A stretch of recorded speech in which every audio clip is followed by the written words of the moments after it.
This video is an introduction to the ICM-Pro graphical user interface. When you open ICM-Pro, you will see a window similar to this. We're going to start by reading in a protein structure from the protein data bank. You see in the tab here, we have a tab called Search. You can use this panel here to search the PDB, as well as other databases such as Uniprot and Drug Bank and Chembl and others. I'm just going to use the code 1xbb to load in Sick kinase, and it's displayed here. You can use your left mouse to rotate the molecule. You can see in the ICM workspace that we have three molecules: the A chain, the ligand, which you can toggle on and off using these boxes, as well as the waters. So this is the ICM workspace. So anything you read into ICM will be displayed here. So as I said, you can rotate using your left mouse. You can zoom in using the center mouse button.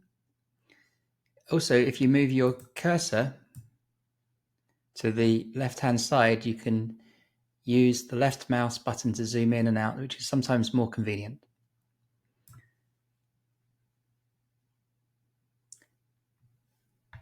There are different ways to make selections in ICM.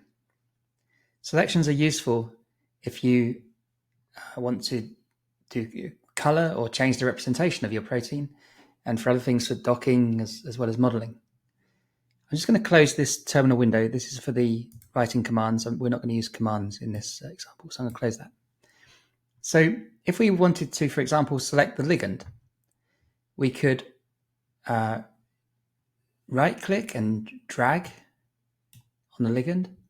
And you see that we have these green crosses where I made the selection. You could also take this button and drag it over a region, and these green crosses are the selection. There's a lasso as well here. You can make a different non-contiguous selection. If, for example, you wanted to zoom in on the ligand, one convenient way to do that would be to make the selection in the ICM workspace. You can just double click on the ligand. You see it's highlighted blue here, and we have green crosses here, blue here. So then anything we do now will be applied to the ligand. So if we center, it's going to center on our selection onto the ligand.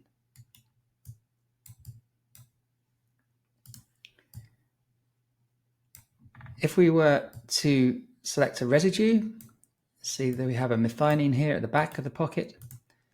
We can just select there's two buttons here for selection.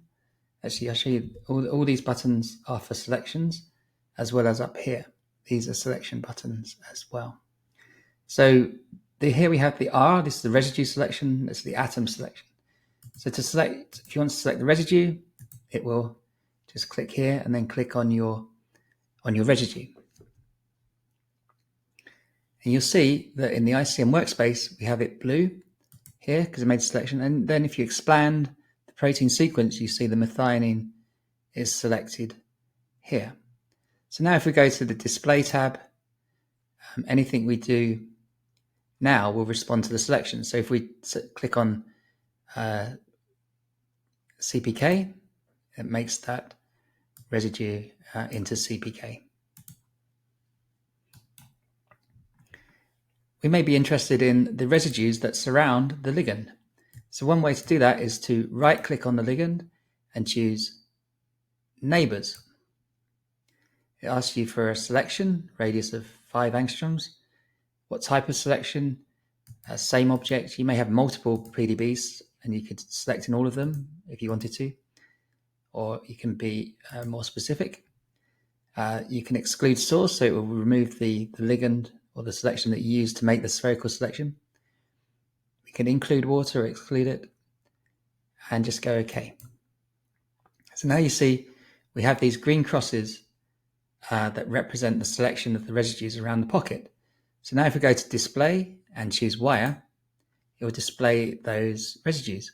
But you see that because it's made a spherical selection, it hasn't quite got all the residue atoms to the backbone for some of the residues. So we have a button here called R, which will propagate that selection to all atoms in the residues that it hits within 5 angstroms. So now we get a nicer representation of the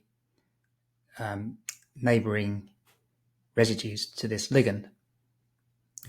All of these are selected. So if you go to the display tab and click residue label here, if you click and hold on that, you can change the color and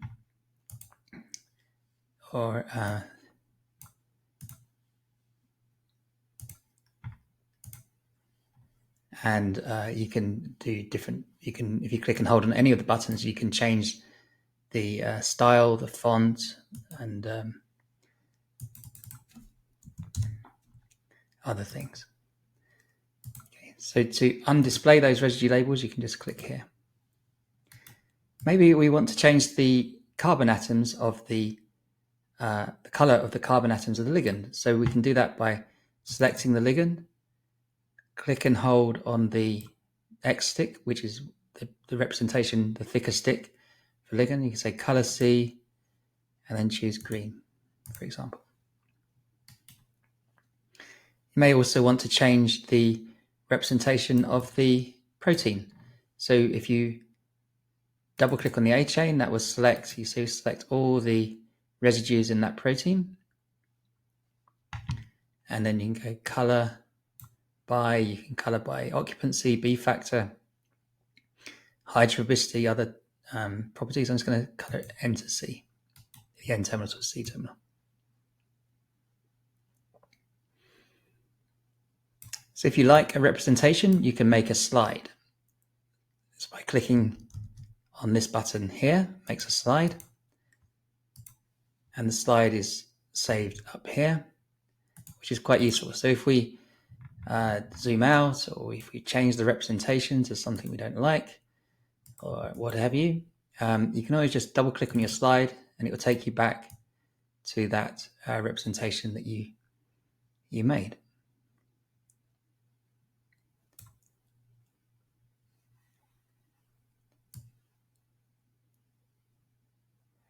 So now we may be interested in looking at how the ligand interacts with the receptor.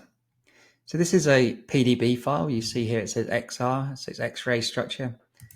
We need to convert it to an ICM object to add hydrogens, get all the charges correct.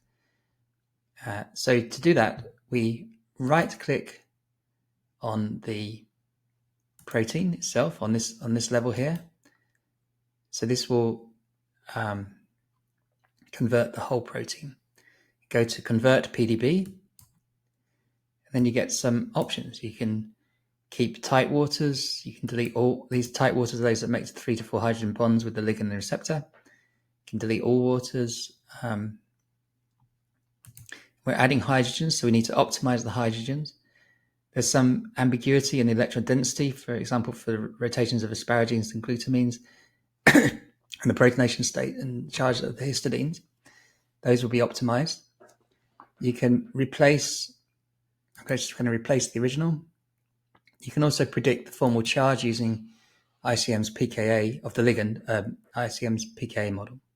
So go OK, and this converts it into an ICM object.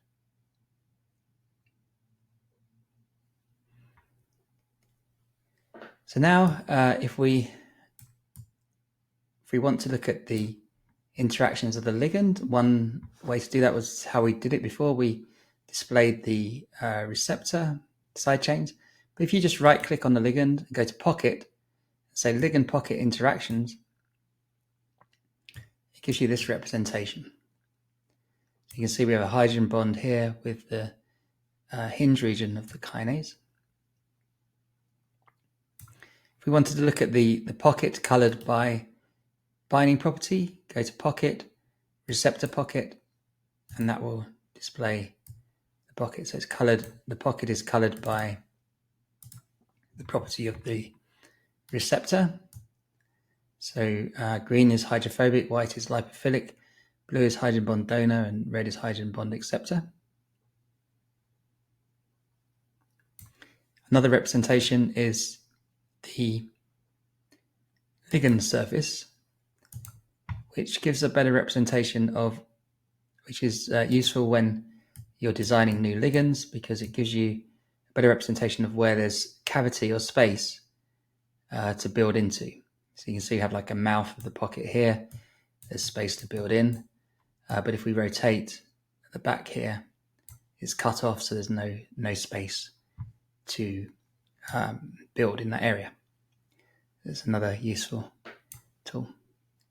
We may also want to take a careful look at the electron density to make sure that the crystallographer has seen all these atoms and they fit nicely into the density.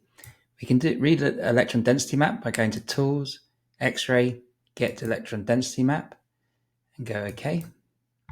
So this is the map. You can kind of see it displayed, but it's better to be able to contour it, and then we can see the electron density, how it fits better.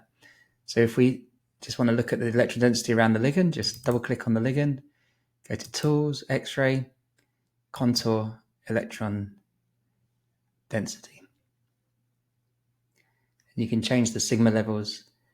I just choose Trim to Selection Vicinity, and then we have the electron density shown here. You can toggle the different sigma level off or change it up and down here, but it's you can see that part of it's probably a little bit flexible in this region, but the rest of it fits nicely into the pocket, into the density.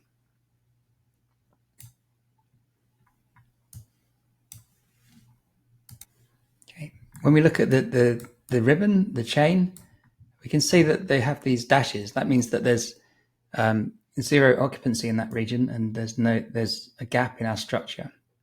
So we have a gap here on, this is the alpha C on the kinase, and we also have here in the activation loop, we're missing a loop as well. It'd be good to see what sequence it is. So what we can do is we can right click on the ligand and choose Uniprot and Construct, and choose Extract, Construct, and Uniprot.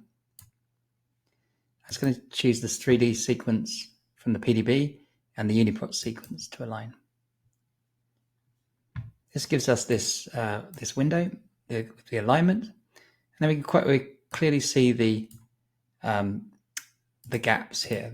We obviously have, there's no N terminal is missing, but hasn't been crystallized. But we have a gap here, which is this one. So it's fully interactive. You can select here and drag, and it will zoom into that region, or you can, it's going to undisplay the meshes. The same with this region as well. We have a gap here.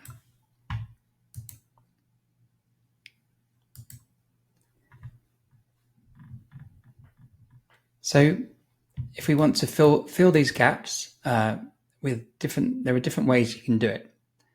One of the more convenient ways would be to have this alignment, go to Homology, choose Full Model Builder, and then you enter the sequence that you want to model,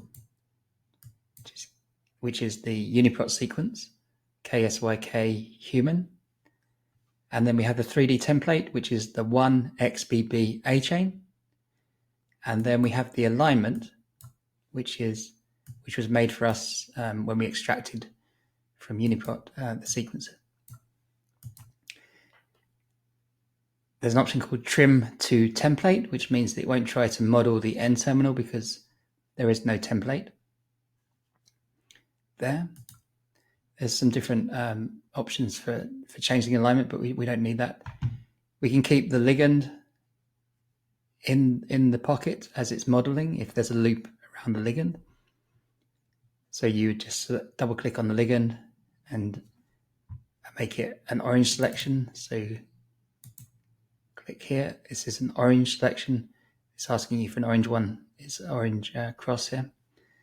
And then you can you can just refine, you can fill the gap and just refine the side chains. You can fill the gap and refine the side chains and the loops.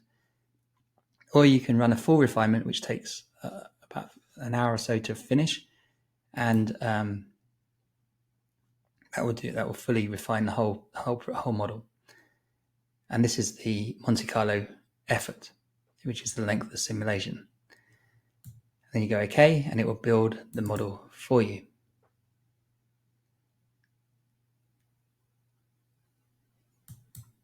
And you will see, I'm not going to run it in this video, but you'll see another, once the modeling is finished, you will see an additional object here with the gaps filled.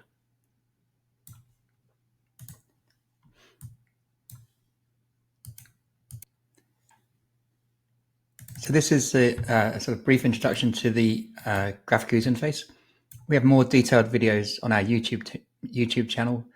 I'll put some links in the description below this webinar.